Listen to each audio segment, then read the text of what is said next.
আপনাদের প্রত্যেককে আমরা টুডে স্টোরি নিউজের পক্ষ থেকে ধন্যবাদ এবং কৃতজ্ঞতা জানাচ্ছি।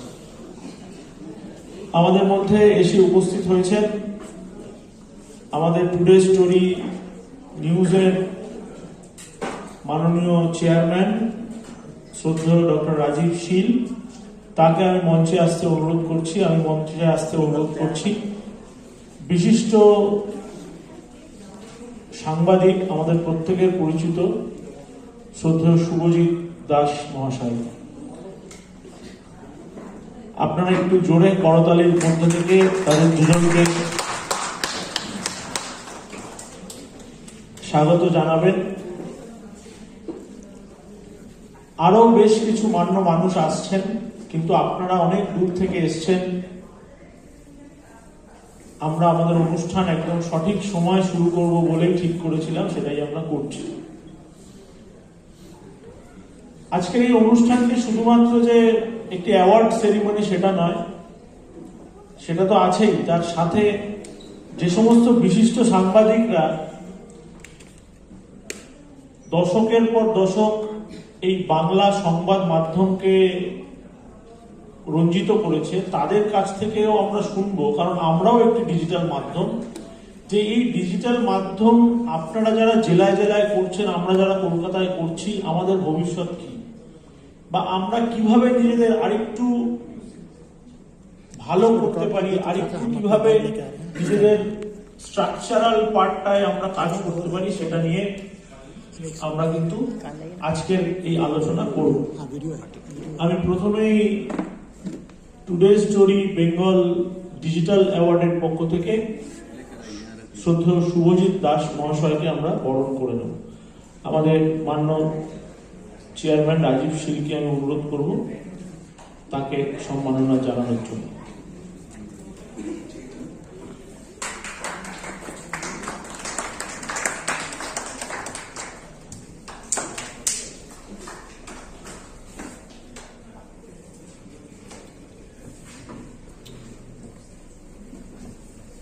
আজকের এই সম্পূর্ণ ভাবনা এবং এই ভাবনা আমরা যখন ভেবেছিলাম, তারপর যখন আমরা এটা এক্সিকিউট করতে শুরু করি, আমাদের টুডে স্টোরির অন্যতম একজন সদস্য পার্থ সরকার, তিনি মূলত এই পুরো বিষয়টায় আমাদেরকে বলে যে এটা গুরুত্ব আছে। সেই পার্থ সরকারকেও আমরা ধন্যবাদ জানাচ্ছি। আমরা একদম সময় নষ্ট করব না, আমরা প্রথমে শুভজিৎদার থেকে শুনবো, কিন্তু তার আগে আজকের এই অনুষ্ঠানের প্রাক কথন আমরা ডক্টর রাজীব শীলকে বলবো সামান্য কিছু বক্তব্য দিয়ে আজকের অনুষ্ঠান শুরু করছি।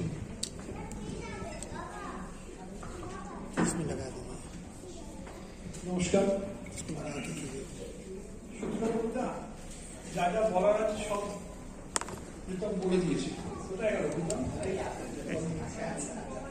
সবই বলে দিয়েছে। বাট আজকের এই যে অনুষ্ঠানটা একটা নতুন জিনিস, যেটা আমি অনেক জানতাম না, যে ডিজিটাল মিডিয়ার যে ব্যাপারটা পশ্চিমবঙ্গে এবং সারা ভারতবর্ষে যে রয়েছে, এইটা কোনো হিসেব নেই, শুনেছি তাই তো?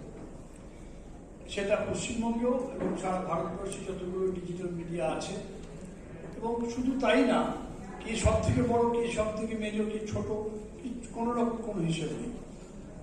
তার মধ্যে থেকে বেছে বেছে কিছু মিডিয়ার, ডিজিটাল মিডিয়ার লোকেদের কাছে আমরা বলেছিলাম, জানি না বলতে পারবে, যে এই ব্যাপারটা কিন্তু খুব আমরা এতদিন জানতে পারছি যে কারা কারা এরকমের আসছে, আরো বেশি ডিজিটাল মিডিয়াতে আসছে, কারণ এটাই তো ভবিষ্যৎ, আর তো কেউ ব্যাপার নয়। মিডিয়ার ভবিষ্যৎ ডিজিটাল মিডিয়া, এটা তো মানতেই হবে আমাদেরকে। এবং সেখানে যেমন আজকে চ্যানেল 9 থেকে এসছেন, উনি তো সবাই ওনাকে দেখে টিভিতে, ওনার যে প্রোগ্রামটা হয় আমি দেখেছি, অভূতপূর্ব, দারুণ জন্য, খুব ভালো। মানে অন্যান্য যে চ্যানেলগুলো আছে, নিউজ চ্যানেল আছে, তাদের মতো নয়। There is something different. We want that difference. We want সবাই তো একই জিনিস বলে যাচ্ছে, কিন্তু the difference is somewhere else. শুধু কোথায় কি হচ্ছে না হচ্ছে শুধু সেটা নয়, তাকে কিভাবে প্রেজেন্ট করা যায়, কত রকম ভাবে একই জিনিসকে কত রকম ভাবে প্রেজেন্ট করা যায়, সেইভাবে কিন্তু ডিজিটাল মিডিয়া চলছে এবং চলবে। তো আমার বিশেষ কিছু বলার নেই, কিন্তু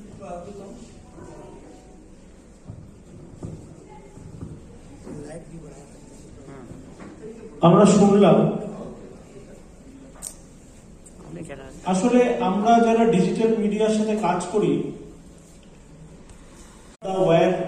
সংবাদ মাধ্যমের সাথে যুক্ত, তার মানে প্রেস ক্লাব অফ ইন্ডিয়াতে কিন্তু আবার ডিজিটাল মিডিয়াকে মান্যতা দেওয়া হচ্ছে। তাহলে আমাদের ভবিষ্যৎটা কি?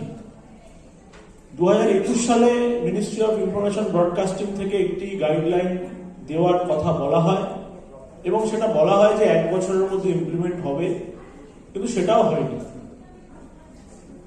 আমরা তো কাজ করছি সকলে, এখানে যারা আমরা উপস্থিত আছি আমরা প্রত্যেকেই কাজ করছি, কিন্তু মান্যতার জায়গায় কিন্তু আমরা জানি না ভবিষ্যৎ কি। কিন্তু ডিজিটাল মিডিয়া ভবিষ্যৎ, এটা প্রত্যেকেই বলছে। আমি এবার আবেদন করব শ্রদ্ধেয় শুভজিৎ দাস মহাশয়কে, তার কথা আমরা শুনব এবং তিনি দীর্ঘদিন ধরে এই সংবাদ মাধ্যমের এই যে জগৎ, সেই জগতের তার অবাধ বিচরণ, তার কাছ থেকে আমরা একটু জানবো যে আমাদের ভবিষ্যৎটা কি, বা তিনি এই ডিজিটাল মিডিয়া সম্পর্কে কি ভাবছেন।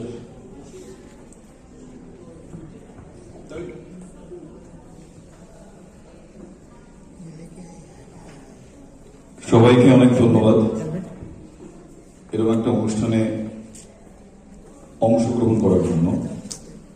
টুডে স্টোরিকে আলাদা করে ধন্যবাদ জানানোর কিছু নেই, কারণ ওরা আমার প্রায় ঘরের লোক হয়ে গিয়েছে।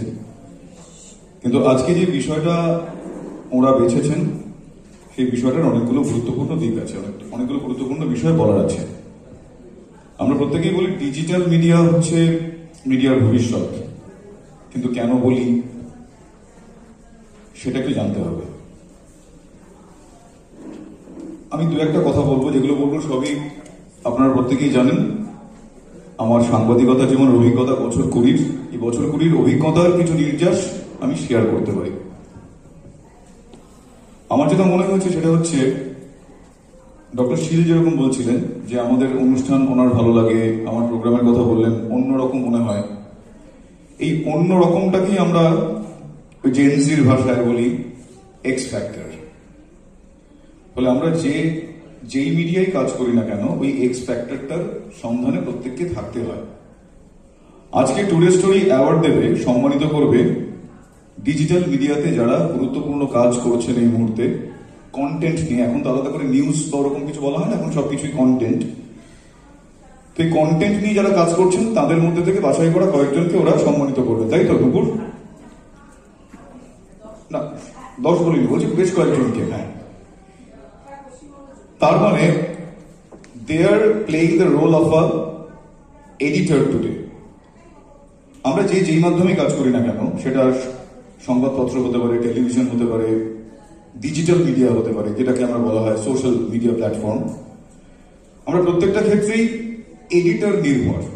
আমরা জানি চ্যানেলে একজন এডিটর থাকে, নিউজ পেপারে একজন এডিটর থাকে, সেরকম টুডে স্টোরির একজন এডিটর আছেন বা বেশ কয়েকজন এডিটর আছেন। এডিটর কি করেন? এডিটর ওই ফিল্টারটা করে দেন, যেটা আমরা দেখাতে পারি আর যেটা দেখাতে পারি না, একটা মানক থাকে। ডিজিটাল মিডিয়া যত বুম করছে, ডিজিটাল মিডিয়ার গতি যত অ্যাক্সিলারেটেড হচ্ছে, ততই ফ্রেম অফ রেফারেন্সটা, এই মানকটা ভোলাটাইল হয়ে যাচ্ছে। আগে কোনো একটা কন্টেন্ট মানুষের কাছে পৌঁছে দেওয়ার জন্য কোনো নিউজ পেপারের কাছে যেতে হতো, কোনো টেলিভিশনের মাধ্যমে যেতে হতো, বা আমার কোনো একটা সমস্যা বা আনন্দের কথা আমি যদি অনেককে জানাতে চাই, তখন টেলিভিশন বা খবরের কাগজের শরণাপন্ন হতে হতো। এখন কাউকে কারোর কিছু শরণাপন্ন হতে হয় না। আজকে যদি মনে করি এই মুহূর্তে পৃথিবীর একটা অত্যন্ত গুরুত্বপূর্ণ তথ্য আমার পকেটে রয়েছে, আমি সবাইকে জানাতে চাই। আমার TV9-এও যেতে হবে না, আমার অন্য কোনো সংবাদপত্র যেতে হবে না, আমাকে টুডে স্টোরিতেও যেতে হবে না, আমার ফেসবুক পেজ থেকে লাইভ করলে পৃথিবীর প্রত্যেকে জানতে পেরে যাবে। তার মানে আমরা প্রত্যেকে এখন নিজেরাই পকেটে করে একটা চ্যানেল নিয়ে ঘুরছি। ফলে আগে একটা বাড়িতে একটা টেলিভিশন থাকতো, সেইখানে যখন খবর দেখানো হতো বাড়ির সদস্যরা অন্ততপক্ষে 4 থেকে 5 জন একটা কন্টেন্ট একসময় দেখতেন। আর এখন হয়ে গেছে একটা বাড়ির মধ্যে 5 জন মেম্বার 5টা আলাদা আলাদা ডিভাইসে আইদার একই কন্টেন্ট আর অন্যান্য কন্টেন্ট দেখছেন। ফলে এই জায়গায় আমাদের মাথায় রাখতে হবে, যারা ডিজিটাল মিডিয়া নিয়ে ভাবছেন বা যারা ডিজিটাল মিডিয়া নিয়ে কাজ করছেন, আমার তাদেরকে প্রত্যেকের কাছে অনুরোধ, আজকে টুডে স্টোরি যাদের যাদের সম্মানিত করবে, বাকি যারা আজকে সম্মানিত হবেন না তার মানে তারা সম্মাননীয় নন এমনটা নয়। ওরা একটা মানকের একটা নির্দেশ দেওয়ার চেষ্টা করবে। কি সেই মানক? যে এই কাজগুলোকে অ্যাটলিস্ট স্ট্যান্ডার্ড এবং হেলদি এবং হাইজেনিক কাজ বলে দেখানো যায়। হ্যালো গাইজ, আমি এখানে আছি, আমি আজকে দেখুন আজকে এই খাবারটা খেলাম, আজকে আমার বানানো বেগুন ভাজাটা পৃথিবীর সব থেকে ভালো হয়েছে, এটাও যেরকম কন্টেন্ট। আবার ধ্রুব রাখি যেটা করছে ওটাও কন্টেন্ট। বলে আমি যদি বলি যে ওইটা খারাপ ওইটা ভালো, তাহলে আমার কথা শোনার কেউ নেই।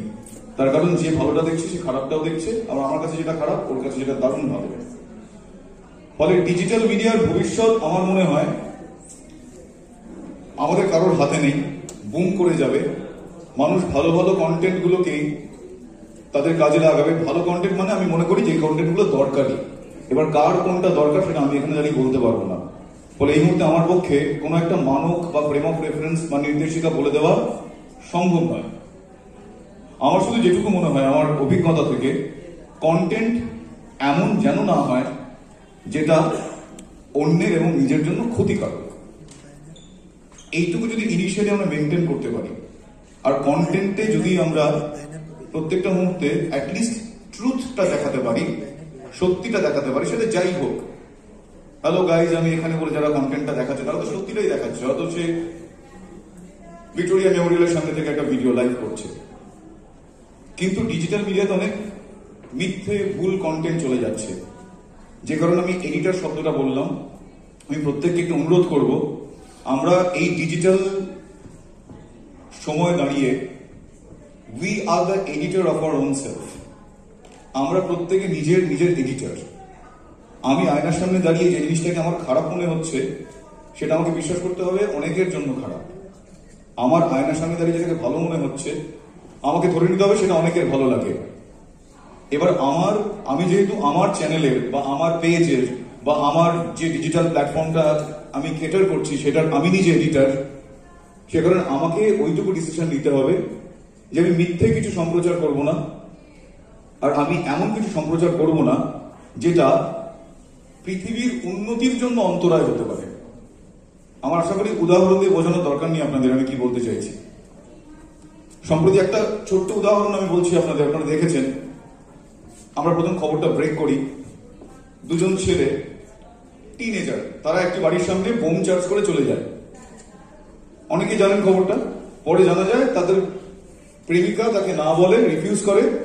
সেই প্রেমিকাকে একটু জাগানোর জন্য প্রেমিকার বাড়ির সামনে বোম বেঁধে দিয়ে চলে যায়। অনেকে হাসেন, অনেকের খারাপ লাগে। আমি খবরটা বলতে এবং জানাতে গিয়ে ভয়ই পেয়েছিলাম। আমি প্রথম যে প্রশ্নটা করেছিলাম আমার সহকর্মীকে, রিপোর্টারকে লাইভে, যে ও বোমটা পেল কোথা থেকে। তখন ও আমাকে এটা বলে যে ও নিজে বানিয়েছে। সেটাতে আমার অলমোস্ট সরাসরি কাঁপতে শুরু করে। একজন 18-19 বছরের ছেলেটা বোম বানাবে কি করে? তখন জানতে পারা গেল ইউটিউবে টিউটোরিয়াল দেখে সে বোমা বাঁধতে শিখে সে বোমাটা বানিয়েছে, সেই বোমাটা সাকসেসফুল হয়েছে, সে তারপরে চার্জ করেছে। আমি এই এক্সাম্পলটা এই কারণে বললাম যে ডিজিটাল মিডিয়া তার মানে কেউ এই কন্টেন্টটাও পাঠাচ্ছে যে কন্টেন্টটা আসুন বোমা বাঁধা শিখি। ফলে we have to make ourself a very good editor of our content. আমি যদি নিজের কন্টেন্টটা এডিট করতে না পারি তাহলে ভুল জিনিস যাবে। শুধু আমি 3টে কথা বলি আজকে আমার এই শেয়ার করা কিছু বক্তব্য আমি শেষ করবো। সেটা এক হচ্ছে, মিথ্যে কিছু সম্প্রচার করবেন না। দুই, যেটা বলছেন সেটা বলার আগে ভেরিফাই করে নিন। যেটা আপনি পোস্ট করে দিলেন, পোস্ট করার আগে জানুন সেটা আপনার এবং আপনার পারিপার্শ্বিকের ক্ষতি করছে কিনা। 4, প্রত্যেক মানুষের আর কিছু না থাকুক, আমি এখনো বিশ্বাস করি একটা রাজনৈতিক বিবেক থাকে, পলিটিক্যাল কনসিয়েন্স থাকে। কে কোন রাজনীতি, কোন দল সেটা আমি বলছি না। প্রত্যেক দলের একটা নির্দিষ্ট আদর্শ থাকে, কখনো কখনো আদর্শহীনতাকে আদর্শ বলে ডাকা হয়। সেটা নিয়ে আমি মতান্তরে বাতান্তরে যাচ্ছি না। আমি একটা রাজনৈতিক দলের বিশ্বাসী, মানে আমি রাজনৈতিক মতাদর্শের বিশ্বাসী। আপনি সেটা আলাদা হতেই পারেন, তার মানে আমি আপনি মারপিট করবো না। ডিজিটাল মিডিয়াতে at the end of the day আমাদের যে পলিটিক্যাল কনসিয়েন্স, যে রাজনৈতিক বিবেক, আসুন আমরা চেষ্টা করি সেই রাজনৈতিক বিবেকের কাছে, আমার এক, আপনার এক, আপনার এক, আমরা নিজেদের রাজনৈতিক বিবেকের কাছে অনেস্ট থেকে তারপরে আমাদের কন্টেন্টটা কনভে করি। সেটা hello guys this is me এটাও হতে পারে, বা একটা দারুণ অন্যরকম কিছু নতুন with content with ex factor হতে পারে। এই কটা প্লিজ মেনটেন করুন। এটা আমি আপনাদের নির্দেশ দিলাম না, এটা আমি আপনাদের কাছে অনুরোধ করলাম। সেটা হলে আপনাদেরও ভালো হবে, আমারও ভালো হবে। আর একটা কথা বলে শেষ করবো, ডিজিটাল মিডিয়া কতটা শক্তিশালী। আমার অফিসে একজন রয়েছেন, আমার দীর্ঘদিনের বন্ধু, ওর কাছে এমন এমন কন্টেন্ট আছে, আমার বিশ্বাস সেই কন্টেন্ট যে কোনো মুহূর্তে ভাইরাল হওয়ার সৎ সাহস, ভাইরাল হওয়ার ক্ষমতা রাখে। আমি ওকে একদিন জিজ্ঞেস করলাম যে তুই চাকরি করছিস কেন, তোর কাছে যে কন্টেন্ট রয়েছে, তুই তো এই কন্টেন্ট যা ভাইরাল হলে তুই তো এর থেকে ডবল ইনকাম করতে পারিস। তার উত্তরে ও বললো, চাকরি করার জন্য আমাকে হয়তো 8-10 ঘন্টা দিনে খাটতে হয়, কিন্তু একটা ভালো কন্টেন্টকে ভাইরাল করার জন্য সেই খাটনিটা হচ্ছে 24 ঘন্টার। আমি অত খাটতে পারবো না। যে কারণে আজকে আমাদের কম্পিটিশন, আমি এই মুহূর্তে টেলিভিশন চ্যানেলের প্রতিনিধিত্ব করি, ডিজিটাল মিডিয়া আসাতে আমি খুব খুশি হয়েছি। তার কারণ আজকে আমাকে লাইভে যারা খবরে দেখছে, আমার সেই খবরটা একটা ফেসবুক লাইভও করতে হয়। বলে আজকে ডিজিটাল মিডিয়াকে আমাদের প্রত্যেককে অ্যাকসেপ্ট করতে হয়। এরপর এআই এর সময় আসছে, বলে আমরা যতটা নিজেদেরকে সুস্থভাবে সৎভাবে উন্নত করতে পারবো, ততই ডিজিটাল মিডিয়া আরো ভালো হবে। ওরা আজকে তার একটা ট্রেন্ড সেট করবে বলে আমার মনে হয়, যে কোনটা অ্যাটলিস্ট স্ট্যান্ডার্ড কাজ, তাদেরকে ওরা আজকে সম্মানিত করবে। যে কারণে আমি আজকে আবারও টুডে স্টোরিকে আমার তরফ থেকে কৃতজ্ঞতা জানাই, আর আপনাদের অনেক ধন্যবাদ জানাই। যদি যেগুলো বললাম আপনাদের কোনো কাজে আসে, তাতে আমাদের ভালো হবে। Thank you very much. অনেক ধন্যবাদ। আমরা টুডে স্টোরির পক্ষ থেকে যে ভাবনাটা নিয়ে আজকের এই সন্ধ্যাটা সবার সাথে একসাথে কাটাবো বলে ঠিক করেছিলাম, এবং সারা পশ্চিমবাংলা থেকেই প্রায় 2800-র বেশি ডিজিটাল মিডিয়া হাউস আমাদের এই গুগল ফর্মটি ফিল আপ করেন, এবং তার মধ্যে থেকে 30 জনকে আমরা বেছে নিয়েছি। আমাদের ভীষণভাবে মনে হয়েছে যে সংবাদ মাধ্যম জলপাইগুড়িতে কাজ করে, কলকাতায় আবার যে কাজ করে তার সাথে তার একটা যোগাযোগ হওয়ার দরকার আছে। এবং আমরা যেহেতু সবাই একই ফিল্ডে কাজ করি, আমাদের সকলের সাথে সকলের পরিচিত হওয়ার প্রয়োজন আছে। সেই ভাবনা থেকেই আজকের এই অনুষ্ঠান। এবং আরো একটি বিষয়ে শুভজিৎদাকে আমি একটু বলতে চাই, সেটা হলো সারা পশ্চিম বাংলায় কটা ডিজিটাল মিডিয়া কাজ করছে তার নির্দিষ্ট কোনো পরিসংখ্যান নেই, কারোর কাছেই নেই, আমাদের কাছেও নেই, যারা এখানে কাজ করছে তারা বসে আছে, কারোর কাছে নেই। আমরা চেষ্টা করেছি কার কতটা রিচ, কে কতটা ধারাবাহিকভাবে কাজ করছে তার কোনো পরিসংখ্যান কারোর কাছে নেই। আমরা প্রাথমিকভাবে সেই কাজটা শুরু করার একটা চেষ্টা করলাম মাত্র। আমাদের মধ্যে উপস্থিত আছেন pansy Saha, fashion designer and stylist, এবং সিস্টার নিবেদিতা ইউনিভার্সিটির সঙ্গে ভীষণভাবে উনি যুক্ত। ওনাকে একটু মঞ্চে আসতে অনুরোধ করছি। আমরা টুডে স্টোরির পক্ষ থেকে তাকে একটু সম্মান শ্রদ্ধা জানাবো। তারপর আমরা একে একে আপনাদেরকে সম্মানিত করব।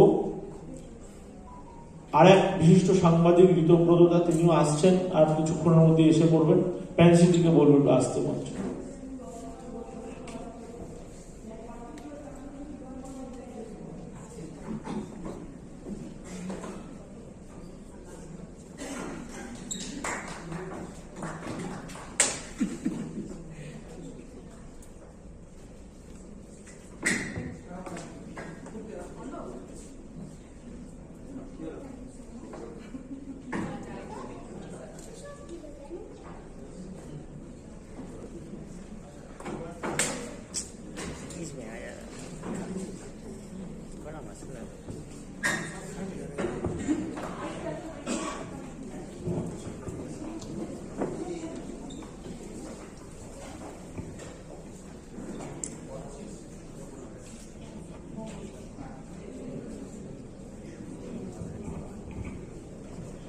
শুভজিৎ দাকে রিকোয়েস্ট করবো যে কয়েকজনের হাতে যদি তুমি একটুখানি সম্মানিত তুলে দাও। আচ্ছা, প্রথমেই ডেকে নেব বঙ্গ টিভি থেকে। বঙ্গ টিভি থেকে যিনি এসেছেন, প্লিজ একটু চলে আসবেন। সকলের জন্য একটু হাততালি দেবেন, কারণ আজ কিন্তু আমাদের সকলের দিন। আজ অডিয়েন্সেও মিডিয়া, স্টেজেও মিডিয়া, অর্গানাইজারও মিডিয়া, তো আজ একদম পুরোপুরি মিডিয়ার দিন। তো আমি একটু বলবো এগিয়ে দাও।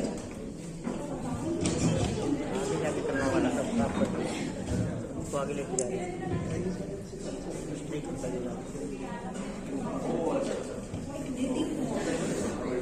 सामने जो कर रहा है क्या करेगा।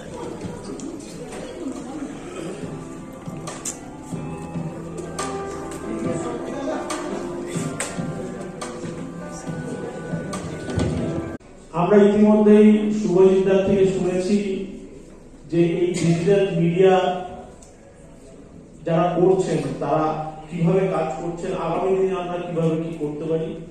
আরো একজন বিশিষ্ট সাংবাদিক আমাদের মধ্যে এসেছেন, আমরা প্রথমেই টুডে স্টুডেন্ট পক্ষ থেকে তাকে সম্মান জানাবো এবং তারপর তার থেকে আমরা কিছু কথা শুনবো যে আমরা যারা ডিজিটাল মিডিয়ার সাথে কাজ করি আমাদের ভবিষ্যৎ কি, তার কথা আমরা শুনবো। প্রথমে একটু সম্মানিত করবো ঋতুদাকে।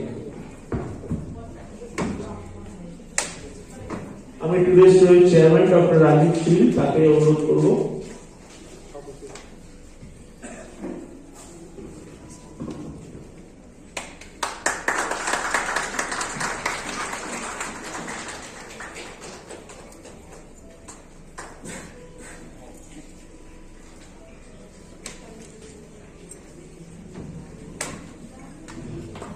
দীর্ঘ সংবাদ জীবনে যার পথ চলা,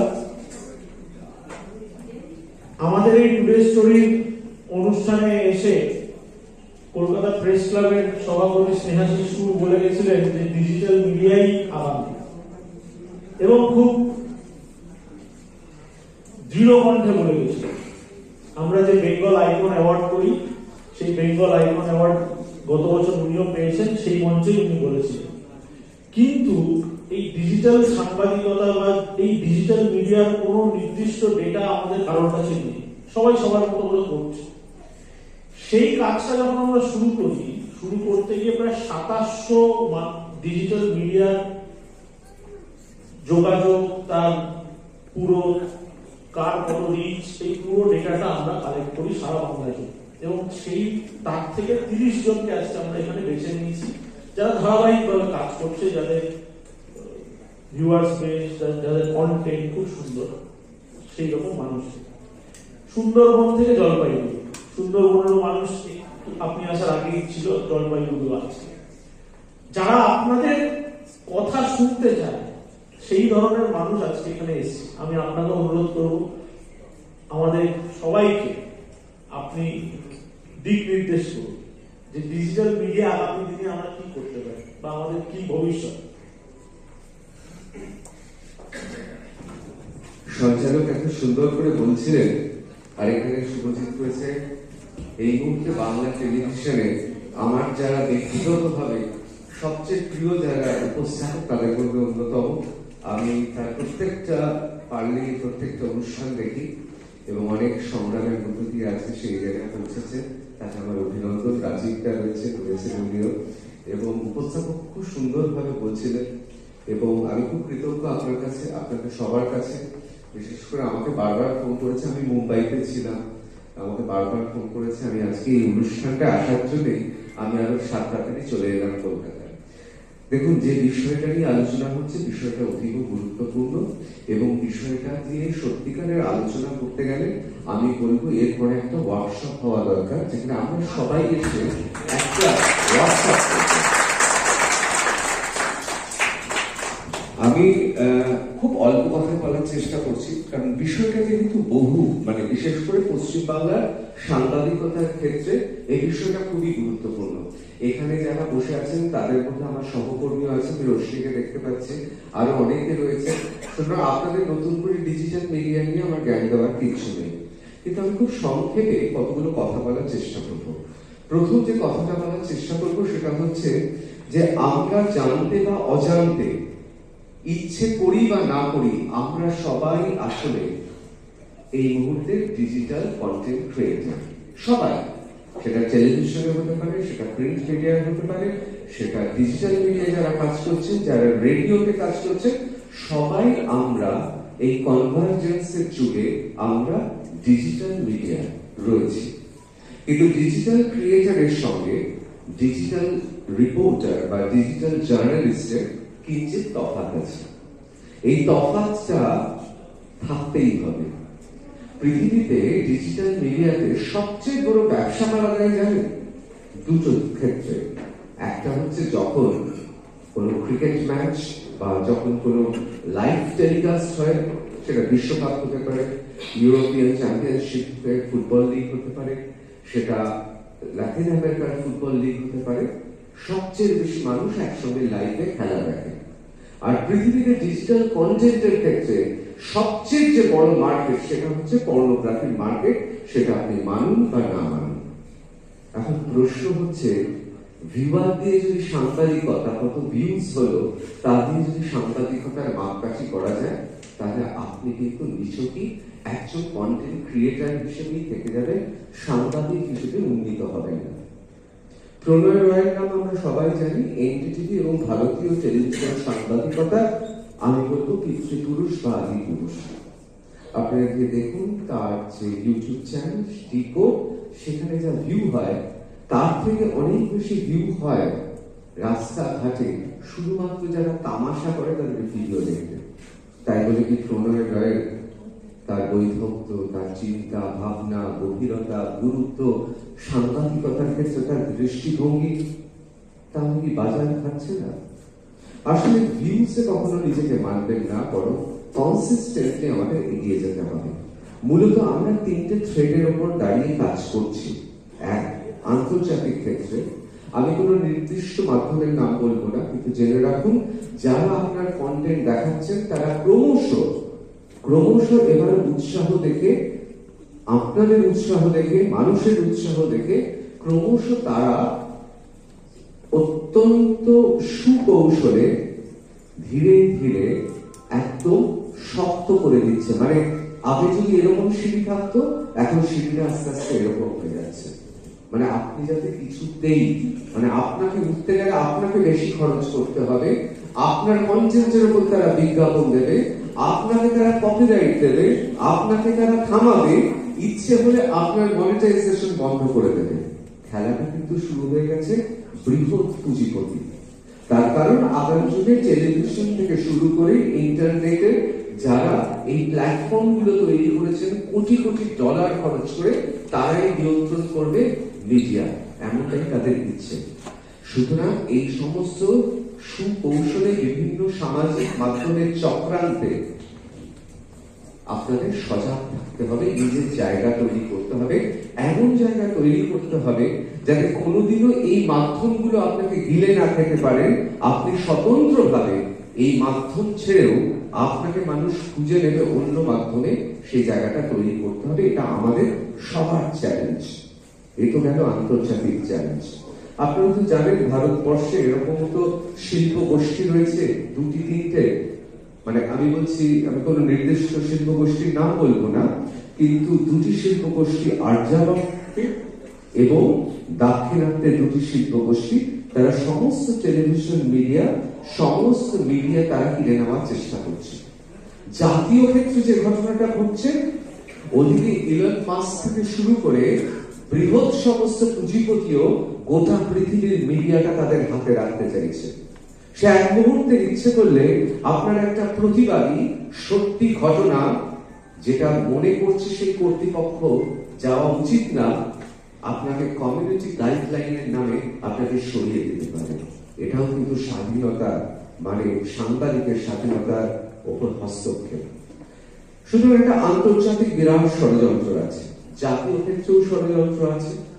আপনি যতই চেষ্টা করুন, আপনি যাই করুন না কেন, বিভিন্ন জায়গায় আপনাকে যে বিজ্ঞাপন দেওয়া হয়, বৃহৎ পুঁজিপতি যদি কোনো হাউস একই সামাজিক মাধ্যমে তার চ্যানেল চালায়, তাকে অনেক বেশি সুযোগ সুবিধা দেওয়া হয়।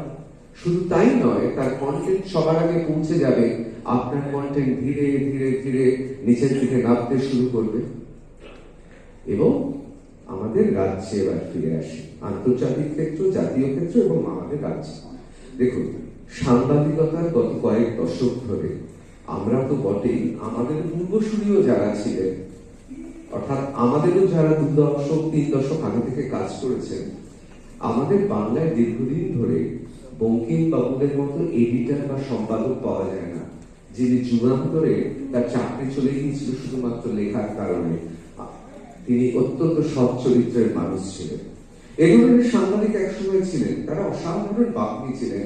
এই যে এখন যে কলেজ স্ট্রিট দেখতে পাচ্ছেন, সেই কলেজ স্ট্রিটের হলগুলোতে টিকিট কেটে দুপুর বেলা বাঙালি শুনতে যেত তাদের বক্তৃতা।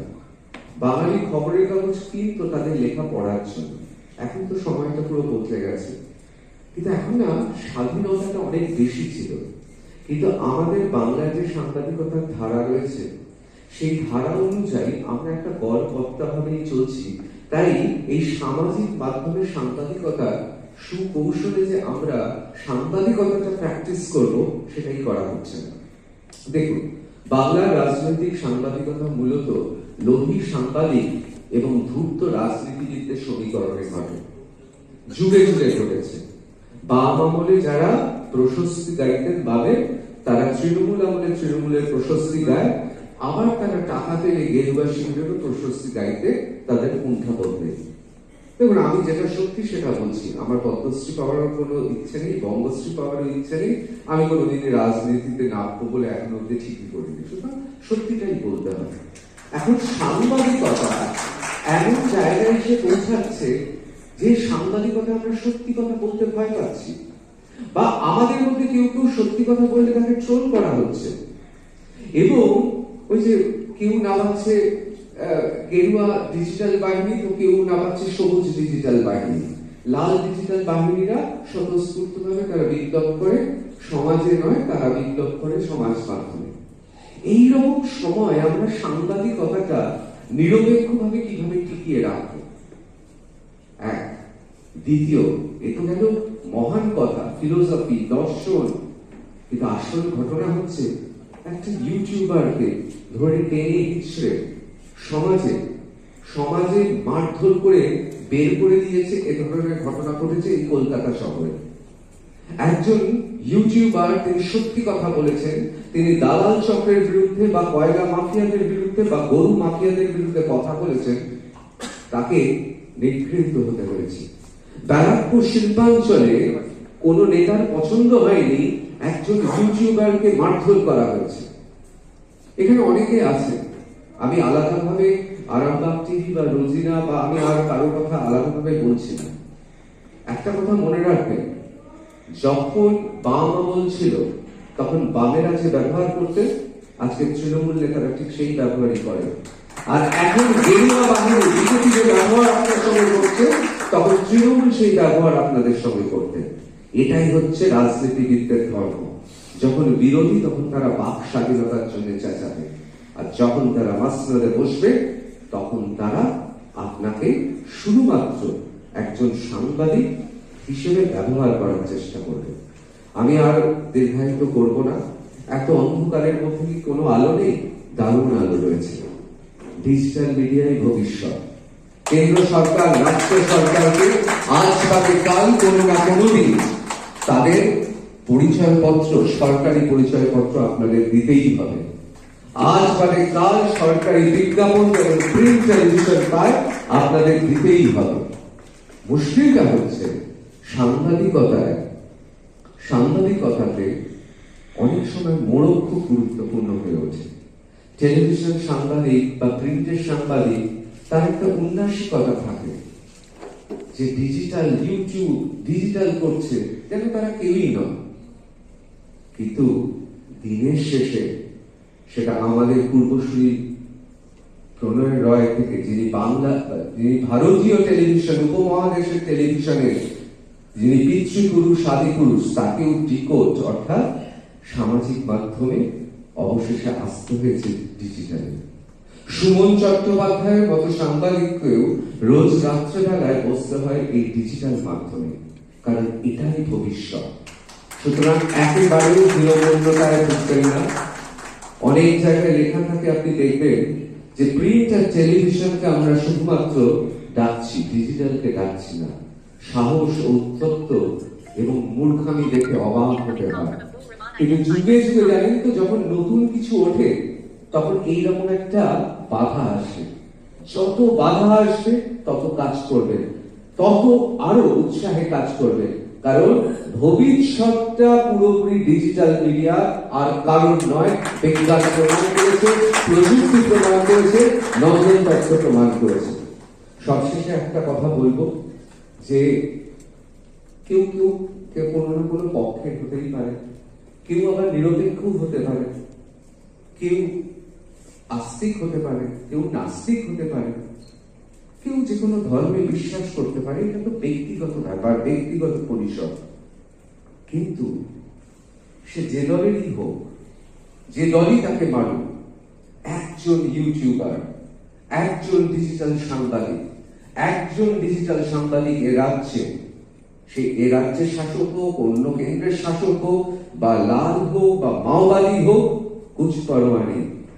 কাঁধে কাঁধ বেঁধে যদি আমরা, যে ঘটনা আপনারা ঘটিয়েছেন জলপাইগুড়ি থেকে সুন্দরবন এখানে হাজির, আমরা যদি সবাই একসাথে প্রতিবাদ করতে পারি, তাহলে জেনে রাখবেন 5টা কাগজ, 5টা টেলিভিশনের থেকে গোটা রাজ্যে জুড়ে থাকা ডিজিটাল নেটওয়ার্ক শক্তিশালী। আমি আশা করব আমরা কাঁধে কাঁধ বেঁধে লড়াই করব। এই লড়াইয়ের শপথ নিতে হবে এবং শুধু ভিউজ নয়, আমাদের সার্থক সাংবাদিকতাটা করে যেতে হবে। এবং একদিন আমাদের প্রত্যেকটা ডিজিটাল ভাই বোনের যেন সরকারি, যদিও আমি বিশ্বাস করি না সরকার কাউকে সাংবাদিক হিসেবে ঘোষণা করলো মানে সে ঘোষিত সাংবাদিক, তা সত্ত্বেও সুযোগ সুবিধা তো আছে এখনো পর্যন্ত। সংবিধানে আমাদের একটাই, আমাদের সংবিধান গর্ব করার কথা, আমাদের সংবিধান নিয়ে গর্বিত। শুধু সংবিধানে একটা জায়গায় কোথাও লেখা নেই এটা, যে এই যে কেন্দ্র সরকার, রাজ্য সরকার কেন সরকারি পরিচয়পত্র দেবে। পৃথিবীর দ্য ফার্স্ট ডেমোক্রেসি, মানে oldest democracy in the world, united স্টেটসে কখনো কোনোদিনও সরকারি পরিচয়পত্র দেয় না। আমরা একটা অনুষ্ঠানে হোয়াইট হাউসে গিয়েছিলাম, আমরা গভর্নমেন্ট অ্যাক্রিডিটেশন কার্ড দেখিয়েছিলাম, আমাদের ওরা ভয় পেয়ে গেল যে আমি আবার গভর্নমেন্ট অফ ইন্ডিয়ার লোক নাকি, তাকে গভর্নমেন্ট অফ ওয়েস্ট বেঙ্গলের লোক নাকি। তার কারণ ওরা বুঝতেই পারছে না সরকার কি করে একজন সাংবাদিককে পরিচয়পত্র দেবে, সরকার কি করে খবরের কাগজ, টেলিভিশনে, ডিজিটাল মিডিয়ায় বিজ্ঞাপন কেন দেবে। আপাত দৃষ্টিতে খুব ভালো লাগে যে হ্যাঁ ঠিক আছে সরকারি বিজ্ঞাপন পেয়ে গেলাম, কেন্দ্র রাজ্য বিজ্ঞাপন দিয়ে দিল। আসলে কম্পিটিশন কমে যাচ্ছে ওই সরকারি বিজ্ঞাপনের লোভে আর ওই সরকারি পরিচয়পত্রের লোভে। আমরা মাঝে মাঝে মাথা নত করে ফেলি। সুতরাং ধীরে ধীরে বাংলা এবং ভারতীয় সাংবাদিকতায় রেভলিউশন আনতে হবে। সেটা একদিনে আসবে না, এই মঞ্চ থেকে আমি গলা ফাটিয়ে চিৎকার করলেও আসবে না, সময়ের পরিপ্রেক্ষিতে সবাই অনুধাবন করলেই আসবে। আমি সবশেষে একটাই কথা বলবো, ডিজিটাল মিডিয়াই আগামী যুগের তারকা। সুতরাং খুব গর্বের সঙ্গে ডিজিটাল মিডিয়া, তাকে আরো বেশি আঁকড়ে ধরে রাখুন। ভিউজ নয়, মনে রাখবেন আপনি যতই খবর করুন আপনার থেকে পর্নোগ্রাফির ভিউজ বেশি। সুতরাং ভিউজ দিয়ে মাপা যায় না কে কি রকম সাংবাদিকতা করলো বা কে কি রকম ক্রিয়েট করলো। বরং এটা মনে রাখুন, একদিন যারা খবরের কাগজে লিখতেন তারা আসলে ইতিহাস লিখতেন। একদিন যারা টেলিভিশনে খবর করতেন সেই দৃশ্য টেলিভিশনের ইতিহাসে অর্থাৎ আমাদের আর্কাইভে জমা থাকবে। আর একদিন আজ থেকে 100 বছর বাদে বাংলা কেমন ছিল তা নিয়ে যখন গবেষণা হবে তখন আপনারই সামাজিক মাধ্যম, আপনার ডিজিটাল মিডিয়া একমাত্র অস্ত্র হবে। সুতরাং আপনাদের হাতে অনেক বড় দায়িত্ব। আমরা আসলে ইতিহাস লিখছি, ভবিষ্যতের ইতিহাসটা আমরা কিভাবে লিখব সেদিকে আমরা সবাই তাকিয়ে আছি। অনেকক্ষণ বলে ফেললাম, মাইক ধরলে কেউই অমাইক থাকে না। আর আমার মনে হচ্ছে যে আর আমার বেশি কিছু বলা উচিত নয়, অনেকক্ষণ ধরে অনুষ্ঠান চলছে, খুব ভালো লাগলো। আর এর পরের বার নিশ্চয়ই অতিথি হিসেবে আসবো না, আমিও ভাবছি এর পরের বার ওখানেই বসবো, আমিও আসবো প্রতিনিধি হিসেবে। নমস্কার।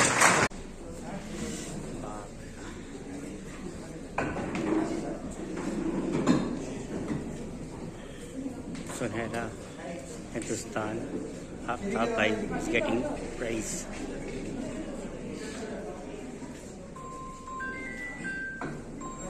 N News.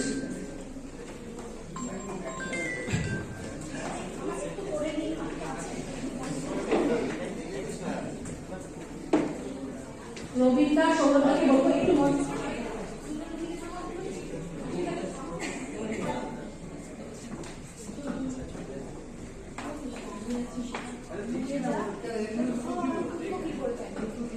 রেপো নিউজ সর্বকে যাকে এগিয়ে আসতে বলবো রেপো নিউজ।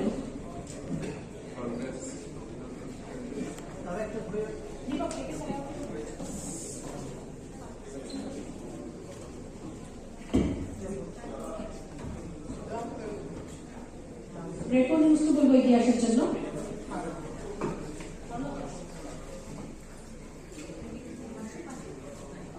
রেপো নিউজের তরফ থেকে দ্য কলকাতা মেল এর পরবর্তী জাতীয় প্রশ্ন।